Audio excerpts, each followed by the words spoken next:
Hello everyone, welcome to 27, and let me talk to you a little bit today about why I think this little car is so special.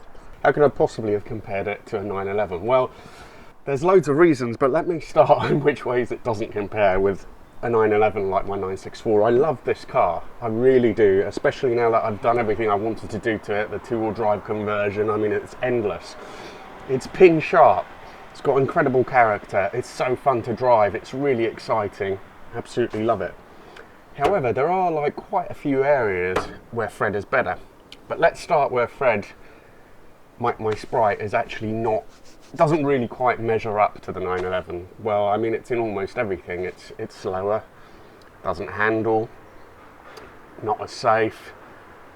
It's just pretty much in every conceivable area where you measure it objectively. Of course, it can't compare to the 911. However, there are many, many things about this little car that make it incredibly special, and I would say almost as fond in my heart as number 27, as my 964. One of the first things is simply the way it looks. I mean, this is how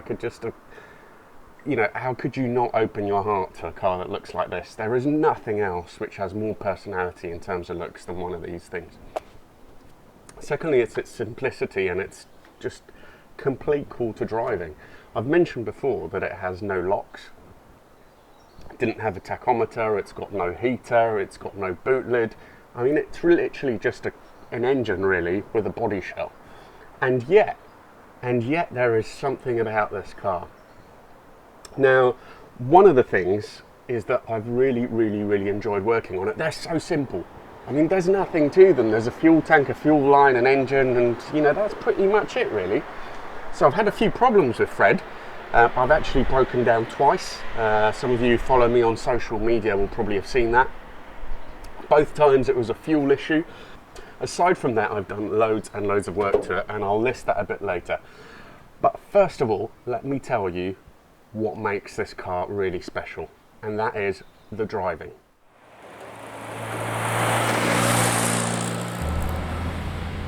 Right, so this is the bit where I tell you how amazingly the car drives, but you will notice that I'm actually wearing some different clothes to yesterday. That is because we came to Richmond Park to do a bit of filming, and just as I came to do the in-car bit, i.e. this bit, Fred, this little shit, broke down again. It's the ongoing fuel issue that I've had before with the fuel pump that I was using, and I've replaced the fuel pump and that hasn't solved it. And I think it's actually the way the fuel pump is actuated that's the issue, and the solution is probably an electric fuel pump. But anyway, I was determined to get this video out this week, so I've come out again today.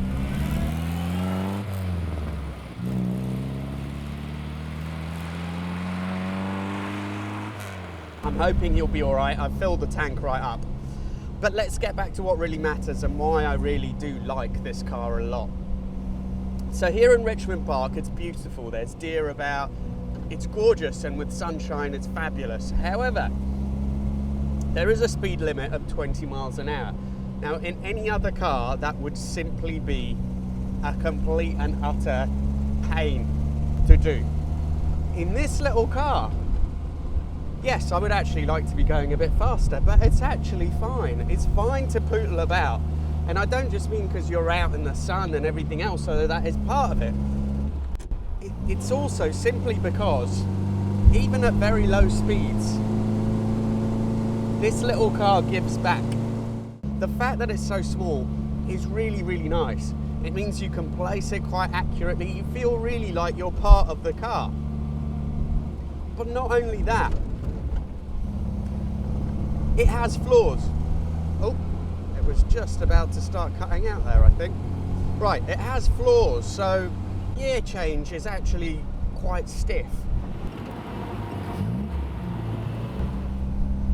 So it's quite difficult to use, but it's positive.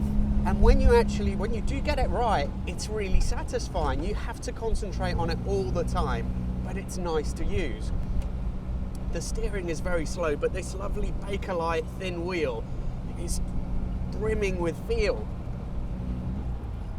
Oh, there you go.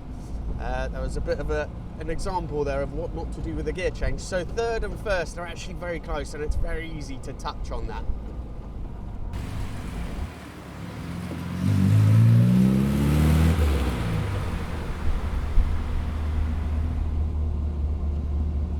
Now the engine doesn't have a lot of pep. It's quite torquey, I guess. I mean, it's under 1 litre, it's 948 cc's, I think, something along those lines. It's not quick. It's got a little bit of like sort of mid-range. So the engine isn't fast, but like the rest of the car, you feel part of it. It's just there. You can hear that exhaust burbling away. You have to concentrate. You have to make use of the speed that you have. There's just something about this whole package which is more than the sum of its parts.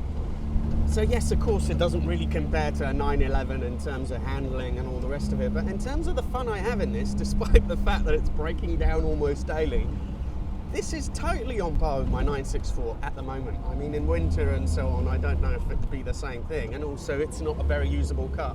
But then again, neither is my 964. Now, let's see if we're going to make it up this hill or if it's going to break down on the way up, because it doesn't particularly like hills at the moment, until I've sorted out the fueling in any case. It's always going to be a bit hit and miss. Oh, and plus there's cyclists, which means you have to almost stop. Oh no! Are we going to make it up? Please, go on. Okay, first bit, made it up that. And now...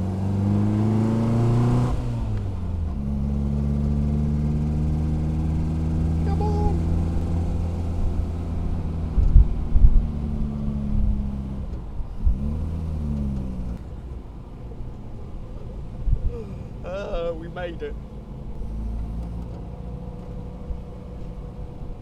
Right, I'm going to find somewhere to pull over now and just tell you a little bit about the work and the things that I've had to do to Fred to get him back on the road.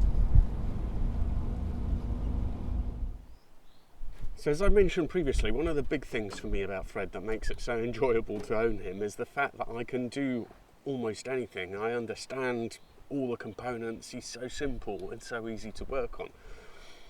So to recommission him, there's things I've done like the brake master cylinder, other bits and bobs, but since the first video anyway, I've done loads of other bits. I've changed the spark plugs, one of the rear brake cylinders was leaking, so I changed that. There was a charging issue, turned out to be the regulator, so that's been replaced.